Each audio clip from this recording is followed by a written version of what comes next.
शेवटच्या निर्णायक फेऱ्यांचं मतमोजणी सुरू आहे। कुणी पुढे जाऊ शकतं, कुणी पिछाडीवरती जाऊ शकतं। आघाडी बिघाडी कुठे होते, काही इंटरेस्टिंग दृश्य आलेली आहेत सांगली मतदारसंघातनं। सांगलीमध्ये विशाल पाटील सध्या आघाडीवरती आहेत आणि काँग्रेसच्या कार्यकर्त्यांचा जल्लोष पाहायला मिळतोय। खरं तर काँग्रेसच्या उमेदवाराला इथून ऑफिशियल उमेदवारी मिळावी असा महाविकास आघाडीकडे आग्रह होता, पण तो आग्रह मान्य झाला नाही।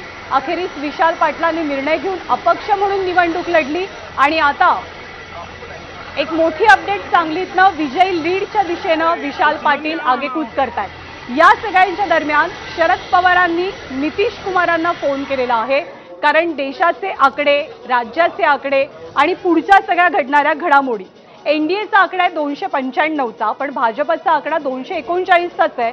त्यामुळे स्वबळावरती भाजप 272च्या मॅजिक फिगर पर्यंत पोहोचत नाही हे स्पष्ट आहे। सोमेश कोलगे आपल्याला ताजी अपडेट देतील। सोमेश, देश पातळीवर घडामोडींनी वेग घेतलेला दिसतोय।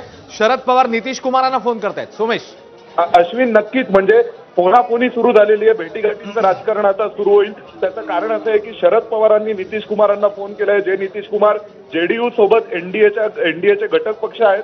दुसऱ्या बाजूला पंतप्रधान नरेंद्र मोदींनी आणि गृहमंत्री अमित शाह यांनी टीडीपीचे प्रमुख चंद्रबाबू नायडू यांना फोन केलाय। चंद्रबाबू नायडू यांनी आंध्र प्रदेशात 16 जागांवर लीड घेतलेली आहे। त्यामुळे एका बाजूला जे इंडिया आघाडीत सहभागी झाले नव्हते अशा टीडीपीच्या चंद्रबाबू नायडूंना भारतीय जनता पक्षाकडून संपर्क केला जातोय, तर दुसऱ्या बाजूला जे एनडीए सोबत होते त्या नितीश कुमारांना शरद पवारांकडून फोन गेला आहे अशी माहिती मिळते। आता याबाबतची अधिकृत माहिती शरद पवार स्वतः देऊ शकतील किंवा नितीश कुमार देऊ शकतील, परंतु एकंदरीत आता नव्या समीकरणांचा विचार दोन्ही बाजूंनी सुरू झालेला दिसतोय। सोमेश, अगदी थोडक्यात उत्तर देशील? छोटासा प्रश्न आहे। भाजपने इच्छित आकडा बहुमताचा स्वबळावर गाठलेला नाही। भाजपचं दिल्लीतलं कार्यालय, काँग्रेसचं दिल्लीतलं कार्यालय, कसं वातावरण आहे सध्या? अगदी थोडक्यात।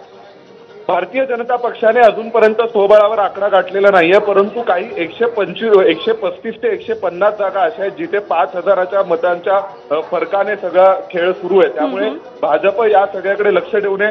दुसरा महत्वाचा मुद्दा असा आहे की भाजपच्या सगळ्या नेत्यांना आणि सर्व महत्वाच्या नेत्यांना सूचना दिल्या गेल्या आहेत की 5 वाजेपर्यंत कोणी काही बोलायचं नाहीये माध्यमांमध्ये। 5 वाजेपर्यंत चित्र स्पष्ट होईल आणि त्यानंतर मग भाजप त्यांच्या सगळ्या हालचाली करणार आहे। परंतु टीडीपीच्या चंद्रबाबू नायडूंना सोबत घेणं असेल किंवा नितीश कुमारांना सोबत घेणं असेल, हे अजेंड्यावर घेऊन भाजप करते आता। धन्यवाद सोमेश या माहितीबद्दल। तर नितीश कुमारांना केलेला शरद पवारांनी फोन हा महत्वाचा का आहे? कारण नितीश कुमार एनडीए मध्ये आहेत, ते मोदींच्या सोबत आहेत। आधी नितीश कुमार आणि मोदींचा विरोध हा पराकोटीचा होता, त्याची बरीच चर्चा झाली, पण अचानक सगळी गणितं फिरली आणि बिहारमध्ये पुन्हा एकदा जुनी मैत्री पाहायला मिळाली मोदींची आणि नितीश कुमारांची। महाराष्ट्रातल्या काही